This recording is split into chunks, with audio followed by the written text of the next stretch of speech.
দুধের বাচ্চাকে জবাই করা হবে, এখনো সময় আছে, তুমি আমাকে খোদা মেনে নাও।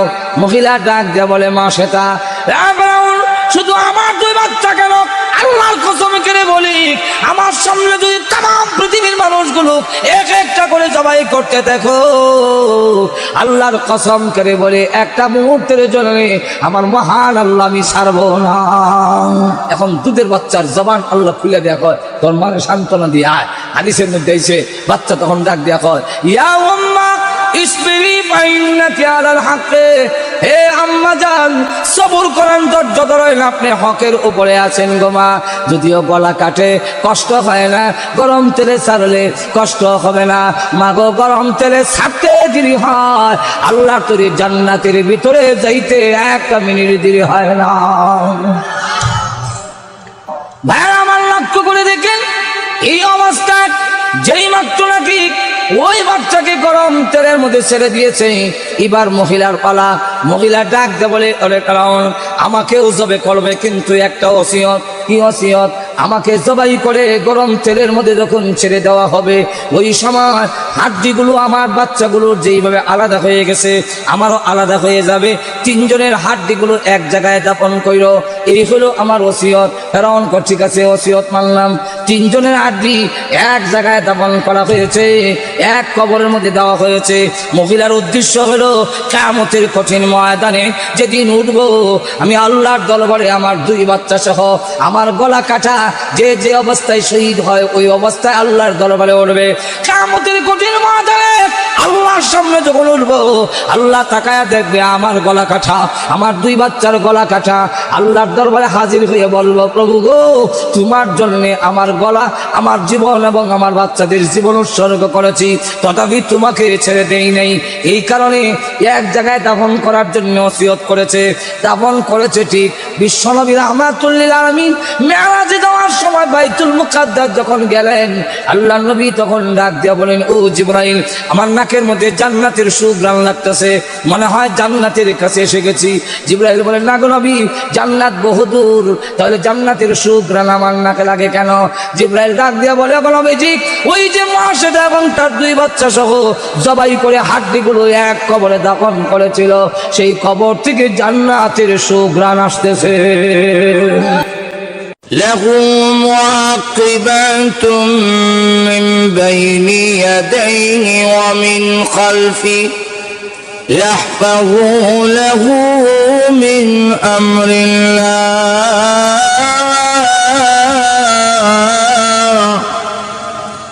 আল্লাহ বলেন যে তোমাদের সামনে পিছনে ডাইনে বামে ফেরেশতা নিযুক্ত করে রাখা হয়েছে, এরা আল্লাহর হুকুমে 24 ঘন্টা সকল বিপদ থেকে তোমাদের হেফাজত করে। এই আয়াতের ব্যাখ্যায় তাফসীরে কুরতুবীর মধ্যে লেখেন, 20 জন ফেরেশতা, দিনে 10 জন, রাইতে 10 জন, এই মিল্লা 20 জন ফেরেশতা শুধু আমাদের দেহের মধ্যে আল্লাহ নিযুক্ত করে রাখছেন। এটা আল্লাহ আমাদের ইজ্জত আর সম্মান। আমাদের দেশে দেখবেন, বিদেশে নাই, আমাদের দেশে মন্ত্রী কোথাও গেলে আগে পিছে পুলিশের গাড়িতে হয়, দেখছেন না আপনারা? বিদেশে এই সিস্টেম নাই, কিন্তু আমরা দেশও খাইতে না হইলেও বেড়াগাড়ি তো জায়গা হয় না। আগে পিছে পুলিশের গাড়ি কেন? মন্ত্রী কি বাইকটা ইন্ডিয়া দেবো, তাহলে পুলিশের গাড়ি কেন? আমার যদ্দূর বুঝ, আমি যারা বুঝছি, বিদেশের দায়িত্বশীল যারা আছে তারা দেশের জনগণের পাওনা সঠিকভাবে আদায় করে, এই জন্য জনগণ দিয়ে হেরার কোনো ভয় নাই। আর আমরা দেশের যারা দায়িত্বশীল এরা জনগণের যা কয় তা দেয় না, সুতরাং জনগণের মাঝখান দিয়ে যাওয়ার মতো এরার সৎ সাহস নাই। এর লেগে পুলিশ দিয়া নিরাপত্তা দিয়ে নেওয়া হয়। যাই হোক, সরকারের কাছে এর একটা দাম আছে, এই কারণে এরা নিরাপত্তা দেয়। আর আহকামুল হাকিমিন আল্লাহর কাছে আমাদের কত ইজ্জত। আর্মি, বিডিআর, র্যাব নয়, নূরের তৈরি ফেরেশতা দিয়া সকল বিপদ থেকে সিকিউরিটি দিয়া মহান আল্লাহ আমরা বাঁচায় রাখেন। ভাইয়ের আমার, লক্ষ্য করে দেখেন, সরকার যেমন আমাদের দেশে মন্ত্রীকে নিরাপত্তা দেয়, আর নাহলে বিপদ হওয়ার সম্ভাবনা। আমরা তো আল্লাহর কাছে দুর্নীতিবাজ, আমরা তো অপরাধী। আল্লাহর কাছে যা কইয়া দুনিয়া আইছি তা করি না, উল্টা হাল্লা করি। আর তো জোরে কর না। আল্লাহ রাব্বুল আলামিন যদি ফেরেশতা দিয়ে আমাদের হেফাজত না করতেন, তাহলে একটা মিনিটও আমরা গজব থেকে বাঁচার কোনো উপায় ছিল না। আর তো জোরে কর। আল্লাহ রাব্বুল আলামিন জানায়া দিয়েছেন, হে পৃথিবীর মানুষেরা, তোমরা বিভিন্ন নাফরমানিতে আমার নিষিদ্ধ কাজে লিপ্ত হও, তোমাকে ধ্বংস করার জন্য আমার গজব দাবিত হয়। আমি আল্লাহ তোকে মায়া করিয়া সমস্ত গজব আর আযাব থেকে বাঁচাইয়া রাখি। আল্লাহ রাব্বুল আলামিনের কাছে আমাদের কত সম্মান, কত ইজ্জত। আল্লাহ রাব্বুল আলামিন বুঝাইয়া দিয়েছেন, ও পৃথিবীর মানুষেরা, তোমার খাবারটার দিকে লক্ষ্য করে দেখো আমি আল্লাহ খাবার কেমনে তৈরি করি। মানুষে তোর খাবারের দিকে একটু নজর দিয়া দেখ, আমি আল্লাহ কেমন ভাবে তোর খাবার খাদ্য তৈরি করি। আমাদের দেশে দেখবেন মেল ফ্যাক্টরির থেকে খাবার তৈরি হয়, আর ওই খাবার তৈরি করে প্যাকেট করে বাজারজাত করা হয়, প্যাকেট করে বিভিন্ন দোকানে সাপ্লাই দেয় আমাদের খাবারের জন্য, খাদ্যের জন্য। আল্লাহ রাব্বুল আলামিন বলেন, অসংখ্য অগণিত ফেরেশতা, একটা দুইটা নয়, কোটি কোটি ফেরেশতারা দিয়া আমি আল্লাহ যত গাছ গাছালি দেখো সবগুলোর মাধ্যমে খাবার তৈরি করে তোদের জন্য প্যাকেট সিস্টেম করে রেখে দিয়েছি। কলা খাও প্যাকেট করিয়া, লেসু খাও, আমি আল্লাহ প্যাকেট করে ফেরেশতার মাধ্যমে কিভাবে তোমার খাদ্য তৈরি করি তুমি একটু নজর দিয়া দেখো, আমি আল্লাহ সকল আয়োজন করলাম। আল্লাহ রাব্বুল আলামিন বলে, তোমার খাদ্যের দিকে, তোমার খাবারের দিকে নজর দিয়ে দেখো, আমি আশ্চর্য ভাবে কিভাবে তোমার খাবার তৈরি করছি। এ মানুষ, এত ইজ্জত, এত সম্মান। পৃথিবীর মানুষ যদি দামি হয় তার কথাগুলো রেকর্ড করা হয়, আর আমার মতো ফসা বক্তা হইলে কথা রেকর্ড করে না। দেখবেন মন্ত্রী কথা বললে খুব ধীরে কয়। আমাদের সরকার সিদ্ধান্ত নিয়েছেন, মাঝে মাঝে খবর নিউজ দেখলে আমি কই মন্ত্রী দি কতই কইতারে না, এবারে মন্ত্রী বানাইছি কেন লেগে, কত টাইম না কয়। পরে দেখি পল্টনের ময়দানে মাইক পড়ে। কিন্তু মিডিয়ার সামনে যখন কথা বলে তখন সুচিন্তিত কথা বলে, হেম্মা কথা বলে, কারণ তার একটা কথার কারণে গোটা সরকার বেকায়দাত হওয়ার সম্ভাবনা যেরকম না আছেই না করছেন। অথবা মাদ্রাসার কমিটির সভাপতি, উনি জানেন মাদ্রাসা আসা যাওয়া করে, মাদ্রাসা জীবনে আইলো না। আজ পর্যন্ত বাংলাদেশের কোনো একটি মাদ্রাসায় নারী ধর্ষিত হয় নাই, হয়েছে? আজ পর্যন্ত কোন মাদ্রাসার ছাত্ররা উস্তাদের লঙ্গি পাঞ্জাবি টেনে খুলে লই গেছে ঘটনা আছে? আজ পর্যন্ত কোন মাদ্রাসার দুই পক্ষের ছাত্রের গুলাগুলির কারণে অনির্দিষ্টকালের জন্য বন্ধ দিছে এমন ঘটনা আছে? আজ পর্যন্ত কোন থানার থেকে, এই জগন্নাথপুর থানায় 40 বছরের ভিতরে যত দাগী লোকের তালিকা পুলিশের কাছে আছে, এই তালিকার মধ্যে 10 জন দাগী, তালিকার মধ্যে 10 জন আলেমের নাম খুঁজে বাইর করে দিত আছে? যখন আছে 10 জন আলেম আর হাফেজের নাম তালিকার মধ্যে দিতে পারছে? তাহলে এই মনে আজগুবি কথা কর্তৃকা কইল। অথচ কলেজ ভার্সিটিতে দেখা যায় শিক্ষকের শাক শিরা লই গেছি। দুই পক্ষের ছাত্রের গুলাগুলির কারণে অনির্দিষ্টকালের জন্য কলেজ ভার্সিটি বন্ধ দেওয়া হয়েছে, নারী ধর্ষিত হয়েছে, আনন্দ সেঞ্চুরি অনুষ্ঠান হয়েছে, এর ইতিহাস আছে। কিন্তু হিটারে কয় না জঙ্গিবাদ, মাদ্রাসারে কইল জঙ্গিবাদ, এমন আজগুবি কথা। অথচ আমরা এই কথা বলতে পারি যে এই বাংলাদেশে 40 বৎসরের ভিতরে প্রশাসন যা করতে পারে নাই, 10টা চোর ডাকাইত ভালো করতে পারে নাই। এর ইতিহাস নাই যে সবির আলী দারোগা 10টা চোর ডাকাইতে পিটিয়া মারিয়া দরবেশ বানাইয়া ছেড়ে দিছেন, এমন ইতিহাস আসেনি আপনার জানা? আরো জোরে কন। কিন্তু আমরা পারবো এদেশের দাওয়াত ও তাবলীগের মাধ্যমে, এদেশের ওয়াজ তাফসীরের মাধ্যমে, মাদ্রাসা শিক্ষার মাধ্যমে, হক্কানি পীর বুজুর্গের সহবতের মাধ্যমে 10 জন নয়, লক্ষ লক্ষ চোর ডাকাতের চরিত্রের পরিবর্তন হইয়া দরবেশে রূপান্তরিত হয়েছে।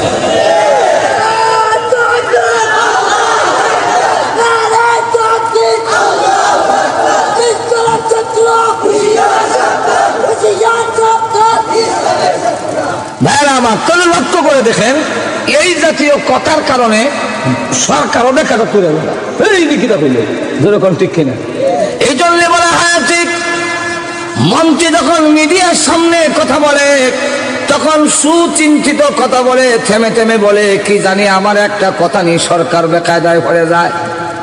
আল্লাহ রাব্বুল আলামিন বলে, হে পৃথিবীর মানব গোষ্ঠী, পৃথিবীর কোন প্রাণীর কথাগুলো রেকর্ড করা হয় না। আরে মানুষ, তোমাদের কথাগুলো রেকর্ড করা হয়। তুমি কথা বলতে ফাইজলামি কথা বলো না। 24 ঘন্টা তোমার সামনে পদ্ধতি ট্যাপ রেকর্ডার ফিট করা আছে। কথা বলতে হিসাব করে বলো, সবগুলো তোমার কথা রেকর্ড হইতেছে। কিয়ামতের মাঠে তোমার রেকর্ড ছেড়ে দেওয়া হবে। যেরকম ঠিক কিনা? কোরআন আসেনি? আল্লাহ বলেন, মা ইয়ালফিযু মিন কাওলিন ইল্লা লাদাইহি রাকীবুল আতীদ।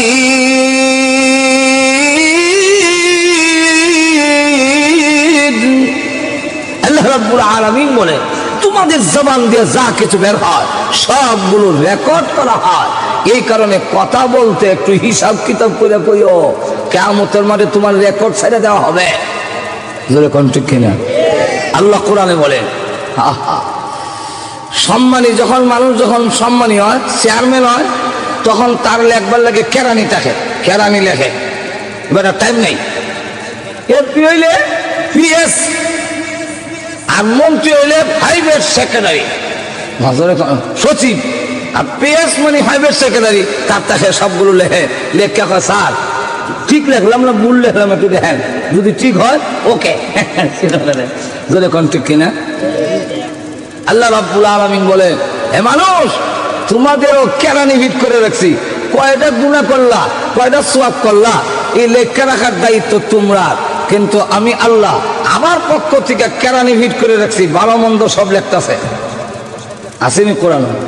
একটু ধরে কা কিরামান কাতিবিন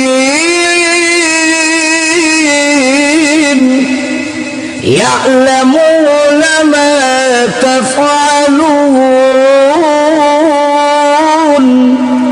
তোমরা যা কিছু বলো ভালো মন্দ সব কিন্তু লেখা হইতেছে। সম্মানিত লেখক ফেরেশতারা কেরানীরা লিখতেছে।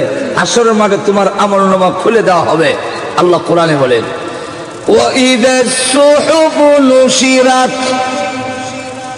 যেদিন আমলনামা খোলা হবে আর বলা হবে, ইকরা কিতাবাক। স্যার আপনার কিতাবটা পড়ে দেখেন স্যার, যা লিখলাম বেশি লিখছি না কমাই লিখছি, সব ঠিকঠাক আছে কিনা।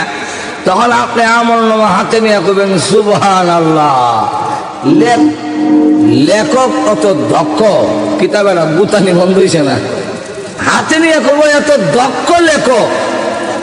মালি হাযাল কিতাব লা ইউগাদিরু সাগীরাতান ওয়ালা কাবীরাতান ইল্লা আহসাহা। হায় আফসোস, এমন কিতাব, আশ্চর্য কিতাব আমাকে দেওয়া হয়েছে, আমার জীবনের ভালো মন্দ একটাও বাদ পড়ছে না, সব উঠে গেছে গা। আমি যে মাহফিলে বইয়া চোখ টিপ দিয়া একজনকে কইছিলাম, এই চোখ টিপ দেওয়া সহ আমার আমলনামায় দেওয়া আছে। হায় হায়, এমন আশ্চর্য কিতাব। আল্লাহ রাব্বুল আলামিন তাই বলেন, সবগুলো তোমাদের লিপিবদ্ধ করে রাখা হয়েছে। এই জন্য কথা বলতে তুমি সামনে কথা বলবে, সব কথা কিন্তু রেকর্ড হইতেছে। কিয়ামতের মাঠে রেকর্ড দেওয়া হবে। এই জন্যে অনেক আল্লাহওয়ালা পৃথিবীর থেকে বিদায় হয়ে গেছেন। এমন মহিলাও পৃথিবীর থেকে বিদায় হয়েছে যে 40 বছরের ভিতরে একদিন আল্লাহর কোরআন ছাড়া একটা কথাও বলে নাই। একটু জোরে কর না। এমন ঘটনা কোরআনের এখন টাইম নেই। 40 বছর গেছে, এর ভিতরে কোরআনের আয়াত ছাড়া কথা বলে না। আব্দুল্লাহ ইবনে মুবারক রাহমাতুল্লাহ আলাইহি তিনি যাচ্ছেন হজে, রাস্তার মধ্যে একজন মহিলার সঙ্গে দেখা হয়েছে। যেই মাত্র মহিলার সঙ্গে দেখা হয়েছে তো ডাক দিয়া কয়, দেখলো মহিলা বুরকা কইরা পর্দা দিয়া মরুভূমির মধ্যে একা একা বসে রয়েছে, কোনো সাথী নেই। তো আব্দুল্লাহ ইবনে মুবারক রাহমাতুল্লাহ আলাইহি ভাবলেন যে এই মহিলা মনে হয় কাফেলার থেকে বিচ্ছিন্ন হয়ে, তাই কাছে গিয়ে সালাম দিলেন, আসসালামু আলাইকুম। মহিলা তো জবাব দিব ওয়া আলাইকুম সালাম না কইয়া কুরআনের আয়াত দিয়ে জবাব দেয়। উনি সালাম দিছেন আসসালামু আলাইকুম, ওয়া আলাইকুম সালাম না কইব, না কইয়া কয় আল্লাহর পক্ষ থেকে আপনাকে সালাম দিলাম। আব্দুল্লাহ ইবনে মুবারক বিরাট বড় মুহাদ্দিস, ইমাম বুখারীর ওনার উস্তাদ। তখন উনি বলতেছেন এইভাবে সালাম দিল কেন? তখন জিজ্ঞাসা করে আইনা তুরিদিনা ওয়া তাযহাবিনা, আপনি কোথা থেকে এসেছেন এবং কোথায় যাবেন? আরবিতে জিজ্ঞাসা করছে। মহিলা আরবি ভাষায় জবাব না দিয়া কুরআনের আয়াত দিয়া জবাব দেয়, সুবহানাল্লাযী আসরা বিআবদিহি লাইলাম মিনাল মাসজিদিল হারাম ইলাল মাসজিদিল আকসা। এই আয়াত দিয়ে ইশারা দিলেন আমি বাইতুল্লাহ শরীফ জিয়ারত করছি, এখন বাইতুল মুকাদ্দাস যাব। আব্দুল্লাহ ইবনে মুবারক বলেন তাহলে আপনি এখানে পড়ে আছেন, আপনি কি রাস্তা হারিয়ে ফেলেছেন? মহিলা জবাব দেয় কুরআনের আয়াত দিয়া, মাইয়ুদলিলহু ফালা হাদিয়া লাহ। আল্লাহ বলছেন আল্লাহ যাকে পথ হারা করে সে পথ পায় না। এই আয়াত দিয়ে ইশারা দিলেন আমিও পথ করে হারাইছি, পথ পাই না। তখন জিজ্ঞাসা করে কতদিন ধরে আপনি এখানে পড়ে আছেন? মহিলা জবাব দেয় কুরআনের আয়াত দিয়া, ثلاث ليال سبيا, 3 দিন ধরে আমি এখানে আছি। আব্দুল্লাহ ইবনে মুবারক প্রশ্ন করেন মা আরা মা আকে তো আমান তাকুলিনা, আপনার সামনে কোনো খাবার দেখছি না, আপনি 3 দিন ধরে খান কি? মহিলা কুরআনের আয়াত দিয়ে জবাব দেয় কি খায় না খায়, কি পান করে, এটার জবাব কুরআনের আয়াত দিয়া। আমরা জিজ্ঞাসা হারমোনি কুরআনের আয়াত দিয়ে জবাব দিতাম আরমু তো কোন দিকে? মহিলা জবাব দেয়, মহিলা তো আরবি ভাষায় কইব যে খামু না, একটা তো কইব কুরআনের আয়াত, সুম্মা আতিম্মুস সিয়ামা লাইল। এর অর্থ হলো আল্লাহ বলছেন তোমরা রোজা পুরা করো রাত পর্যন্ত। এটাতে কি বুঝাইলো? বুঝাইছে আমি রোজাদার, আমার রোজা রাত পর্যন্ত পুরা করতে হইব, অতএব তোমার খাওয়ান খাইতাম না। আব্দুল্লাহ ইবনে মুবারক বলেন সফর অবস্থায় নফল রোজা বাঙ্গার অনুমতি আছে, ভেঙে খাইয়া লাইন রাখলে বালা আর খাই নিলে পারেন। মহিলার জবাব দেয় রাখলে যদি বালা হয়, কুরআনের আয়াত দিয়ে জবাব দেয় ওয়া আনতা সুমু খায়রুল লাকুম ইন কুনতুম তা'লামুন।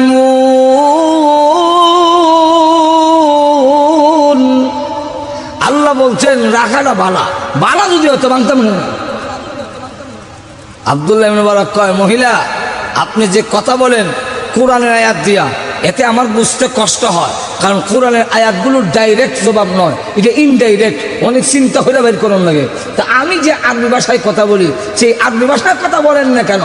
মহিলা তখন এর জবাব কোরআনের আয়াত দিয়ে দেয়। কইতাম নি আয়াত আর তো জোর এখন বলবো? তখন মহিলা কোরআনের আয়াত দিয়ে জবাব দেয় মা ইয়ালফিযু মিন কাওলিন ইল্লা লাদাইহি রাকীবুল আতীদ।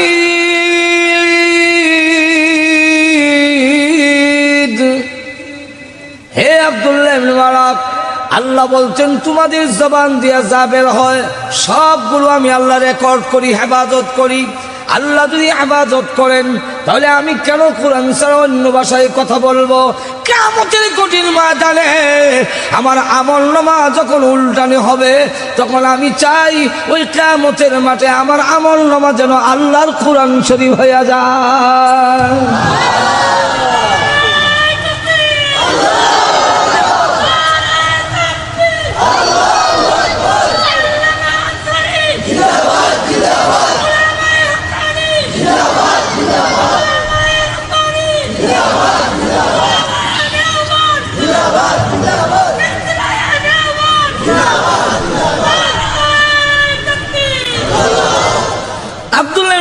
তখন বলেন যে শুনেন হে মহিলা শোনো, তুমি কি আমার উঠে উঠবে?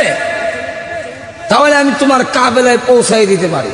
এখন উঠে উঠবে কি উঠবে না এটাও তো কোরআন আয়াত দিয়ে কোন লাগবে। আমরা কয়জন মৌলবী হিসাব আছি গান আর গজল ছাড়া জানি কিনা কোনটা? আর তো জোরে কন না, ঠিক কিনা? এখন বর্তমান যুগ তো নাই, খালি কতক্ষণ পরে পরে গান আর গজল। ঘুমাই গেছেন না? গান গজলে বলে গেছে, আকাশে তো লক্ষ্য তারা হইলে জোরে কন, ঠিক কিনা? নবীর বড় আশেক যে গাওয়া গাইছে, তো নবীর আশেক হইলো তো নবী তো কোরআন লই আইছি, নবী তো গজল লই আইছে না। আর তো জোরে কন না। আর আমরা তো সকালে গিয়া দেখবেন না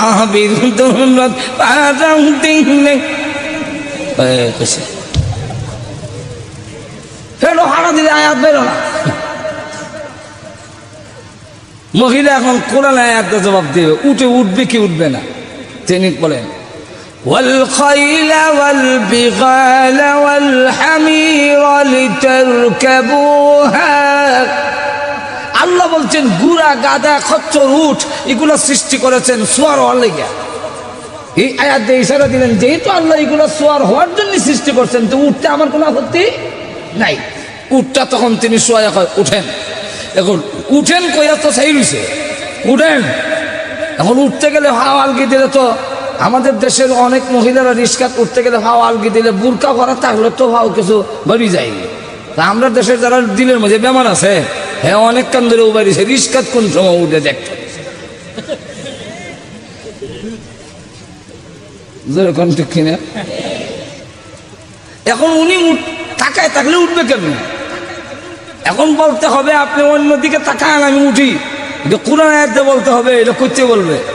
মহিলা তখন বলে قل للمؤمنين يغضوا من أبصارهم। আল্লাহ বলছেন হে রাসূল মুমিন পুরুষদেরকে বলুন তোমরা নজর নিচের দিকে রাখো। এই আয়াত দিয়ে ইশারা দিলেন ও আব্দুল্লাহ তোমার নজর নিচের দিকে রাখো। উঠো করে সাইরিস ওখানে তাই উঠবো কেমনে? এমনি আব্দুল্লাহ নিচের দিকে তাকাইয়া তিনি উঠেন। উঠে উঠছে, উঠার পরে জিজ্ঞাসা করে যে আপনার ছেলে কয়জন এবং তাদের নাম কি?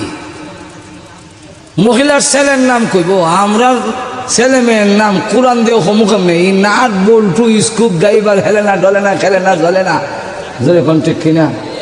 পাপ্পু সাপ্পু, যেরকম ঠিক না? নাম রেখে বুঝে পাপ্পু আবার ডাহে। আবার আমরা জিগাই হুজুর নামের অর্থটা বানানি, জিগাইলে তো কখন লাগে। ডিকশনারি উল্লেখ গিয়া দেখি পাপ্পু অর্থ হলো আদরের কুত্তার বাচ্চা। আদরের কুত্তার বাচ্চা এটা মানুষের বাচ্চা হইব কুমলা। আরেকবার আমার হুজুর নিচে নাম রাখবার লেগে হুজুর আমার ছেলে নাম রেখে দেন, তোমার ছেলে নাম আব্দুর রহমান বা আবদুল্লাহ রে খেলাও, শ্রেষ্ঠ নাম আল্লাহ রসুল বলছেন। তখন হুজুর এটা পুরানো গেছি, নতুন নাম রেখে দেন। আর শর্টকাট আমার আরো 3 ছেলে আছে এর সাথে মিলাইয়া তোমার 3 ছেলের এটির নাম কি বলে? একটার নাম হারু, একটার নাম তারু, আর একটার নাম নারু। তো হুজুর এটার নাম রেখে লো গরু। কারণ হারু তারু নারু আর মিলাই কি তারা গরু রেখে দাও, আর কি করবো? এই হলো আমরা নামের অবস্থা, যেরকম ঠিক কিনা। এখন মহিলা জবাব দেয় 3 ছেলের নাম কোরআন দিয়া কর। বলবো আয়াত না অসুবিধা হইতেছে? আল্লাহ কোরআনে বলেন واتخذ الله إبراهيم خليلا وكلم الله موسى تكليما يا يحيى خذ الكتاب بقوة। 3 আয়াত করে দিলেন, ইশারা দিয়ে বুঝাইলেন আমার বড় ছেলের নাম আত্তাখাযাল্লাহু ইব্রাহিম খালিলা, বড় ছেলের নাম ইব্রাহিম। 2 নম্বরে কয় ওয়াকাল্লাম আল্লাহু মূসা তাকলিমা, আমার 2 নম্বর ছেলের নাম হলো মূসা। 3 নম্বর আয়াত ইয়া ইয়াহিয়া, মানে আমার ছেলের নাম ইয়াহিয়া। এখন জিজ্ঞাসা করে ও মহিলা আপনার কি স্বামী আছে? বিট্রে নিয়ত হইল এই মহিলার যদি জামাই না থাকে আর বিয়া করে লাউন যায়। কিয়ামতের মাঠে আমি আব্দুল্লাহ ইবনে মুবারকের কোনো আমল কামল না লাগলো এই মহিলার স্বামী হওয়ার কারণে জান্নাত।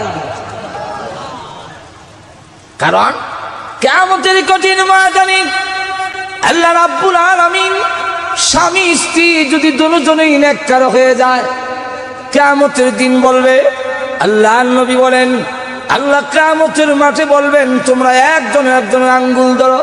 আল্লাহ ধরেছি, একজন আরেকজনের দিকে তাকাও। আল্লাহ তাকাইছি, হাসি দে।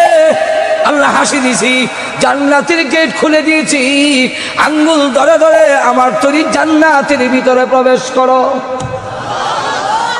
আবার যদি এমন হয় মহিলার আমল বালা, জামাইর আমল বালা না, আল্লাহ স্ত্রীকে জান্নাতের টিকিট দিয়ে বলবেন, তুমি যাও। আল্লাহ আমার জামাই কো বলে এটার খাস পথ বালা না। প্রভু জান্নাতে যাওয়ার সিস্টেম, স্বামী স্ত্রী একজনের আঙ্গুল ধরে যায়। ওই যে বিশ্ব নবী যাচ্ছেন জান্নাতে, খাদিজা এসে আঙ্গুলে ধরা। ওই যে আলী আঙ্গুলে জান্নাতে যায়, আলীর আঙ্গুলে ফাতেমা ধরা। এই হলো সিস্টেম। আল্লাহ আমি একা যাবো কেমনে? আমার স্বামী যে নাই, লেরা আমল বালানা, তুমি যাও, দেখা দেবো ঘরে। আল্লাহ জান্নাতের টিকিট নিয়ে নাও, আমি যেতাম না। আল্লাহ ডাক দিয়ে বলবেন, আমি আল্লাহর বিধান হলো টিকিট দিলে টিকিট বিরত নেই না। টিকিট বিরত নেওয়া হলো শুধু লোকের কাম। আমি আল্লাহ অত শুধু না যে টিকিট দিয়ে বিরত নিতাম। প্রভু তাহলে জান্নাতে আমি যাব না? আল্লাহ রাব্বুল আলামিন বলবেন, যাও। আমার স্বামীকে না দিলে আমি যাব না। আল্লাহ বলবেন, আমার বিধান নেই টিকিট ফেরত নেওয়া, বরং আরেকটা দিতাম পারি, ফেরত নিতে পারি না। তোমার সুপারিশে তোমার স্বামীর জিন্দেগির অপরাধ মাফ করে জান্নাতে যাওয়ার পারমিশন দিলাম। বউ যদি জান্নাতি হয়, এই সুযোগে জামাই জান্নাতি যাব। জামাই যদি জান্নাতি হয়, বউর আমল যদি সেই পরিমাণ না হয়, স্বামীর সুপারিশে বউ জান্নাতি যাও।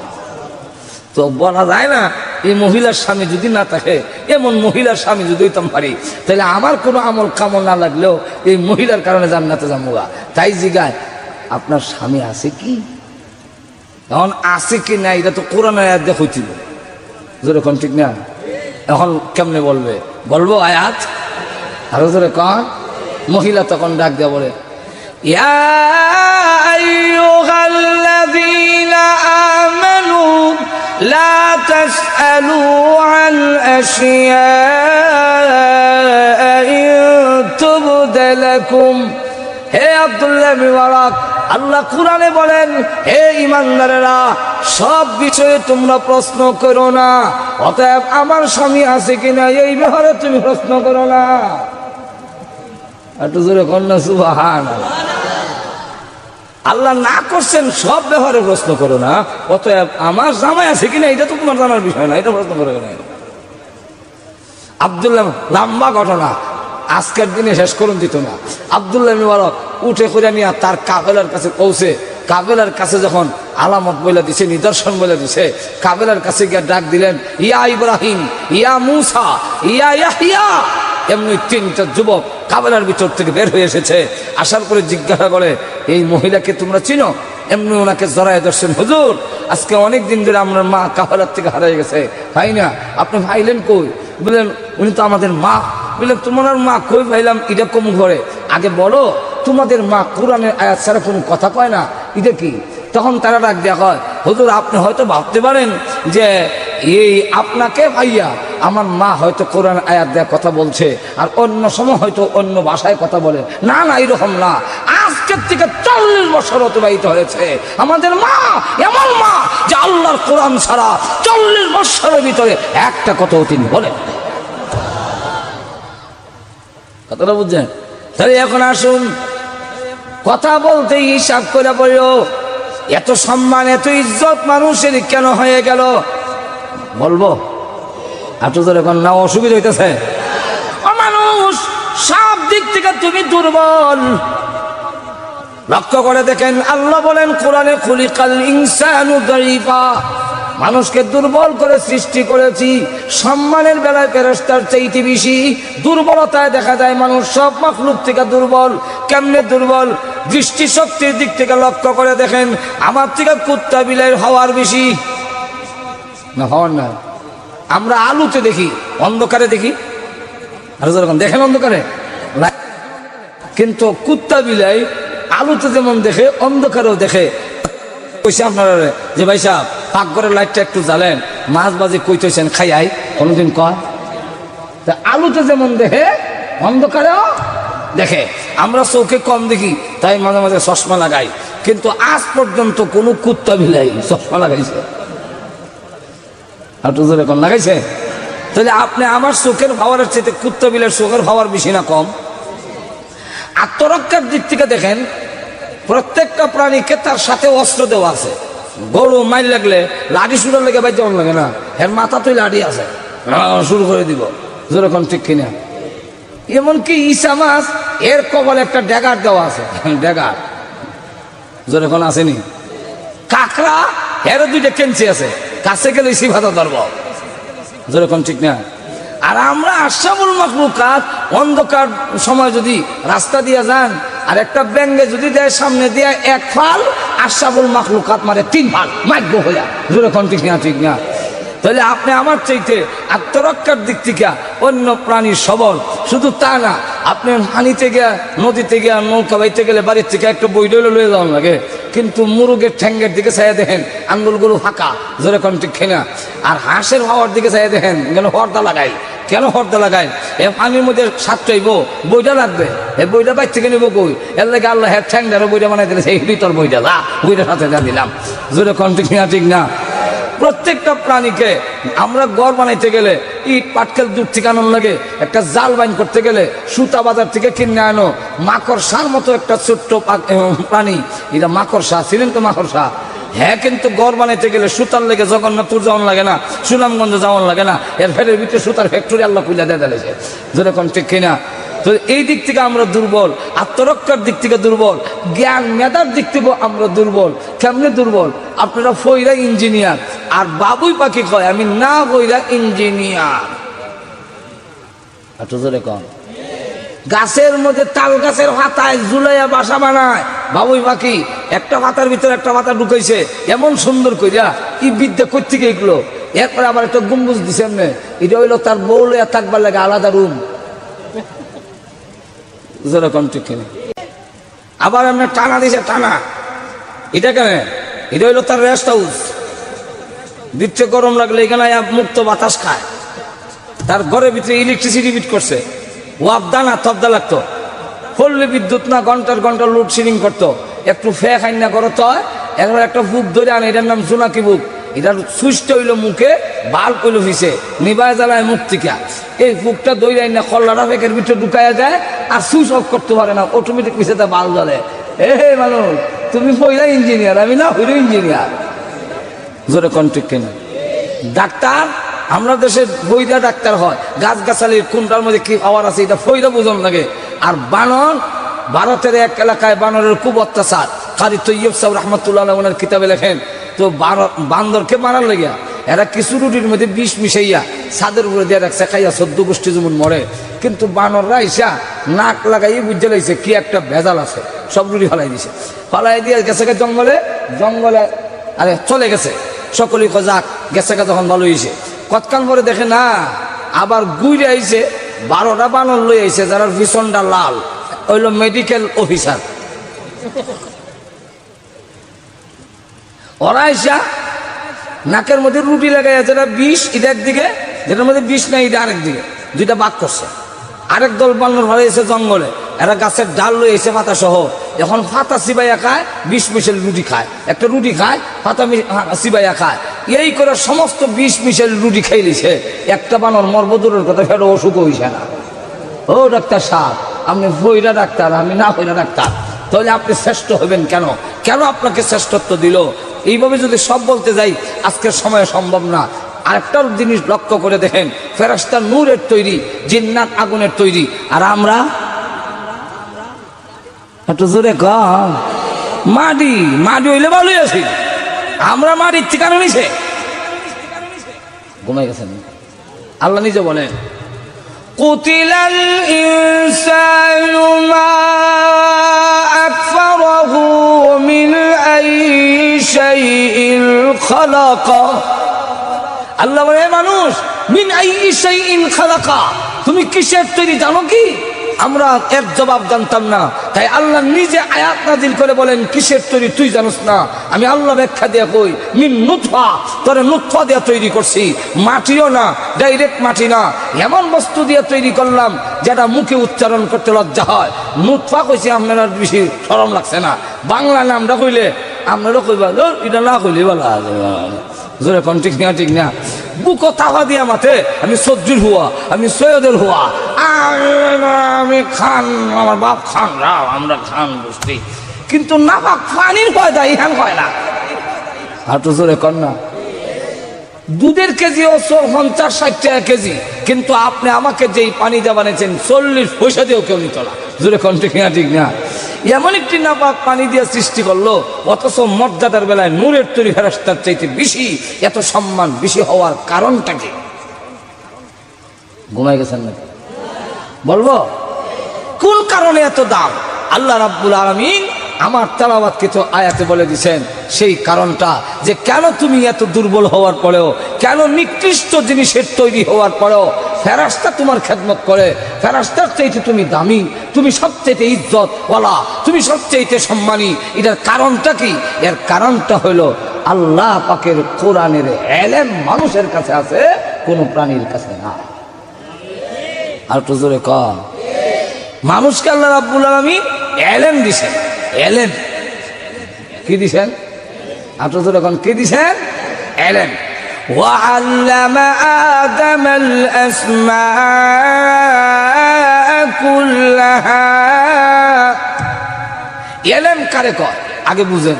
আল্লাহ যে ইলম দিয়েছেন, আদমের শ্রেষ্ঠত্বের কারণ হইল নূরের তৈরি ফেরেশতার চাইতে আদমের মর্যাদার কারণ হইল আল্লাহ আদমকে ইলম দিছিলেন। ইলম কাকে বলে? আমরা মনে করি আল ইলমু দানিস্তন, ইলম অর্থ জানা, জানলেই এটার নাম ইলম, আর যারা জানে তাদেরকে আলেম বলে। আমরা মনে করি এরকম না, জানার নাম ইলম না, জানলেই আলেম হয় না। যদি জানার নাম ইলম হইতো তাহলে আমাদের দেশের বড় বড় শিক্ষিতরাও আলেম হইয়া নায়েবে নবী হয়ে যাইত। একটু জোরে কম হইতো না? আমার এলাকার এক নেতা ভাষণ দেয়, তো মোল্লা লাগালে নায়েবে নবী, আমরা নায়েবে নবী না। কারণ আলেম যারা তারাই তো নায়েবে নবী, তো আমরা তো আলেম, আমরা তো জানি, আমরা তো জ্ঞানী। আমি এলাকার যাওয়ার পরে এখন দেখিও বলো খালি স্লিপ দেয়, ফজর নায়েবে নবী লয়ে ফেসলা গিয়েছি, কি ব্যাস বলে নেতাও কয় নাইবে নবী, হন নাইবে নবী লয়ে তো ফেসলা গিয়েছি। আমি বললাম দেখেন, সব কথার উত্তর দিতে নাই, এর কারণ হলে আল্লাহ কোরআনে না করছে, অনেকে অনেক কথা না বুঝা কয়, সুতরাং হের উত্তর দিয়া মায়ের ছাড়া কোনো গতি নেই। তো তার কথারও উত্তর দিয়া লাভ নাই। আমাদের দেশের এক বেলা লেহাবরা জানে না, চেয়ারম্যান হয়ে গেছে, ওইয়া ইউনিয়ন অফিসও লাঠি লয়ে বইতে, মেম্বাররা দিবি হইল লাঠিগুলা। হে মেম্বার, জানো না আমার যে কলমের জোর নাই, লাঠির জোর আছে, দিল কেন? এক মেম্বার জিগায়, এই মেম্বার দিল কেন? মেম্বার কয়, চেয়ারম্যান সাহেব আমার একটা সমস্যা ছিল। কি সমস্যা? বলে আমার ওয়াইফের ডেলিভারি কেস। ডেলিভারি কেস বুঝেন তো আপনারা? না বুঝেন না? আমার ওয়াইফের ডেলিভারি কেস। চেয়ারম্যানটা কো, ও এই কেস তো বড় মারাত্মক কেস, কারণ এই কেসে গত বছর আমার বাপও মারা গেছে। আমি আপনারা জিজ্ঞাসা করি, ডেলিভারি কেসের অর্থ চেয়ারম্যানে বুঝছে? যদি বুঝতো তাইলে কইল আমার বাপ মরছে ডেলিভারি কেসে। মূর্খ চেয়ারম্যানে যেমন বুঝছে না ডেলিভারি কেসের তর্জমা, ওই নেতায় নাইবে নবীর তর্জমা বুঝছে না। আর তো জোরে কন্যা, সব জ্ঞানের নামে এলেম না। এলেম হলো, এলেমের সংজ্ঞা হলো আল ইলমু নূরুম মিন ইলাহি, আল্লাহর প্রদত্ত একটি জ্ঞানের লাইটের নাম এলেম। যেই এলেমের দ্বারা মানুষ অন্ধকারের মধ্যে, যেইভাবে লাইট হইলে আপনি অন্ধকারের মধ্যে মানুষ চিনবেন, আর যদি লাইট না থাকে মানুষ চিনবেন না। জোরে কোন ঠিক না, ঠিক না? আচ্ছা, যেই লাইট দিয়া, যেই আলো দিয়া মানুষ চিনা যায় না, এটাকে কি আলো বলা যায়? আরো জোরে কন। ঠিক তেমনি হবে যেই জ্ঞান দিয়ে পৃথিবীর অন্ধকারে আল্লাহ চিনা যায় না, এই জ্ঞানের নাম এলেম হয় না। আর তো জোরে কন। আচ্ছা, আপনি যদি কোনো লাইট দিয়ে গর্ত না দেখে গর্তের মধ্যে পড়ে ঠ্যাং ভেঙে নেন, এটার নাম লাইট কোয়া যাইব? ঠিক তেমনি ভাবে যেই জ্ঞান দিয়ে জাহান্নামের গর্ত দেখা যায় না, সেই এলেমের নাম এলেম, এই জ্ঞানের নাম এলেম হয় না। জোরে কোন ঠিক না? আচ্ছা, আমরা ছোট সময় আগে জুতা ভাও দিতাম ঘুমাইবার আগে মানে ভাও দই আগে বিস্তার করতাম। এর আগে তো খালি ভাইয়ে করতাম। ওখানে না আপনারা আপ টু ডেট বাবু হয়ে গেছেন গা। আর আমরা খালি ভাইয়ে ঘুরতাম, ঘুমাইবার আগে জুতাটা লয়ে গিয়া পুকুরের মধ্যে ভাও দই আইয়া এরপরে বিস্তার করতাম। যেরকম ঠিক না? তো খালি ভাই আটলে অন্ধকারের মধ্যে পায়ের মধ্যে যে কি লাগছে আঙ্গুলের শিবার, তখন আর বোঝা যায় না।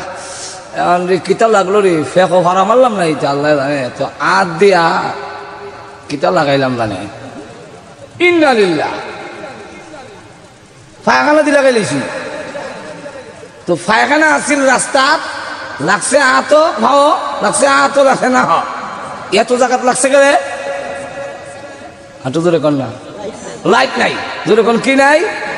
ঠিক তেমনি ভাবে যেই জ্ঞান দিয়া শিরিকের গুনাহ, বেদাতের নাফাক, শিরিকের নাফাক, কুফরের নাফাক, হারামের নাফাক চিনা যায় না, সেইটাকে কখনো লাইট বলা হয় না, সেটাকে এলেম বলা হয় না। জোরে কোন ঠিক না? ঠিক না? তাই এলেম কারে কর? আল্লাহ রাব্বুল আলামিন বলেন, মানুষকে আমি আল্লাহ এলেম দিয়েছি, এমন একটি নূর মানুষের ভিতরে দিয়েছি, এটার নামে আল ইলমু নূরুম মিন ইলাহি। আল্লাহ প্রদত্ত এমন একটি লাইট মানুষকে দিয়েছেন, যার নাম ইলমে ওহী, কোরআনের লাইট। এই লাইট যার ভিতরে থাকে, অন্ধকার পৃথিবীতে এসে কখনো আল্লাহ বলে না, আল্লাহ চিনিলায়। জোরে কোন ঠিক কিনা? কোরআনের লাইট যদি না থাকে, আল্লাহর কসম পৃথিবীর মানুষ যত বড় শিক্ষিত হোক, মহান আল্লাহকে চিনবে না। আর কোরআনের লাইট যদি আপনার আমার সন্তানের ভিতরে, আমার ভিতরে থাকে, অন্ধকার পৃথিবীতে মরণের আগেও মহান আল্লাহকে ভুলবে না। যেরকম ঠিক কিনা? এই জন্য হযরত আলী রাদিয়াল্লাহু আনহুকে ইহুদি জিজ্ঞাসা করেন, আলী তোমার মতো জ্ঞানী হইয়া যা দেখা যায় না তা